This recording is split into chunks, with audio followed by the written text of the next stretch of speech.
আরে জানি জানি, সব দিন রান্না করতে ভালো লাগে না, তো আজকে এরকমই একটা দিন যেদিন আমারও রান্না করতে ভালো লাগছে না, কিন্তু কি করব, খেতে তো হবে, তার জন্য তো রান্না করতে হবে। তো ঝটপট মাত্র 20 মিনিটে এই রেসিপিটা হয়, তো তাড়াতাড়ি দেখাচ্ছি। তো সেই মতো তোমরাও কিন্তু বানিয়ে ফেলো। তো প্রথমে 2 হাতা ময়দা নেবে, তাতে পেঁয়াজ কুচি, লঙ্কা কুচি, একটা ডিম আর স্বাদ অনুযায়ী লবণ দিয়ে ভালোভাবে মিশিয়ে নেবে।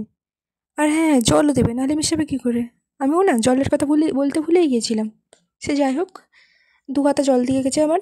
তোমরা এখানে 2 হাতায় জল তোমাদের মতো যত জল লাগবে ব্যবহার করবে। আর সাজানোর জন্য একটু চিনিও দেবে কিন্তু। তারপর কড়াইতে তেল গরম করতে দিয়ে তেলটা গরম হয়ে আসলে তাতে একে একে বাটারটা দাও। তারপরে একে একে ভেজে ভেজে তুলে নাও। এরম করে পুরো সবগুলো ভেজে নেবে, নিলেই রেডি হয়ে যাবে আমাদের গোলা রুটি। তো আমি তো এই গোলা রুটি শুধু শুধুই খেয়ে নেবো। তোমরা চাইলে এর সাথে তরকারিও করতে পারো। তো আজকের এই রান্নাটা কেমন লাগলো তোমাদের?